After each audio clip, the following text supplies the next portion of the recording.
বাঙালি maximum পুরুষদের স্ত্রীকে আলাদা হাত খরচ দেওয়ার অভ্যাস নেই।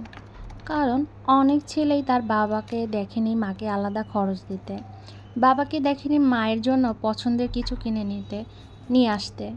ব্যতিক্রমও আছে, তবে হাতে গোনা।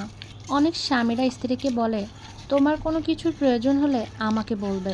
অথচ বেশিরভাগ মেয়েরাই লজ্জা ও সংকোচের প্রয়োজনে থাকা সত্ত্বেও স্বামীকে অনেক কিছুই বলে না। বেশিরভাগ মেয়েরা নিজের প্রয়োজন নিজের বাবা ও ভাইয়ের কাছেও বলে না, সেখানে বিয়ের পর হাজবেন্ডকে কিভাবে বলবে? তাছাড়া স্ত্রীর ইচ্ছে হতে পারে দান সাদগা করতে, প্রিয়জনদের ছোটোখাটো গিফট দিতে, পছন্দের বই কিনতে, পছন্দের কোনো খাবারও খেতে। পুরুষ ভাবে মেয়েরা তো বাসায়ই থাকে, তাই টাকা লাগবে না। অথচ একটা মেয়ে কি আসলে কিছু পার্সোনাল কোনো প্রয়োজন হয় না? ছেলে বাড়িতে থাকলেও হাত খরচ পাবে, বাইরে বের হলেও পাবে। মেয়ে মানুষের আবার কিসের খরচ? মেয়েরা বাড়িতে থাকে, তাই তাদের টাকার প্রয়োজন নেই। এটা একটা অযৌক্তিক কথা।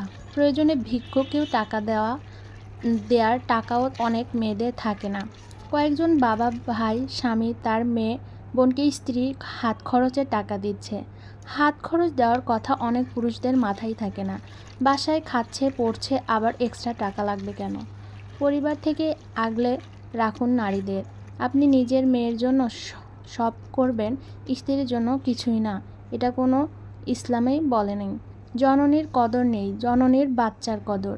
ইসলাম নারীর যে অধিকার দিয়েছে, একজন পুরুষ হিসেবে নিজের ঘরেই সে অধিকার প্রতিষ্ঠা করেন। নিজের ঘরের মেয়েদেরকে সামান্য করে হলেও হাত খরচের অভ্যাস করে তোলেন ভাইয়েরা। কারণ মেয়েদের এমন অনেক খরচ আছে যা মেয়েরা বাবা, স্বামী, ভাই থেকে চাইতে লজ্জাবোধ করে।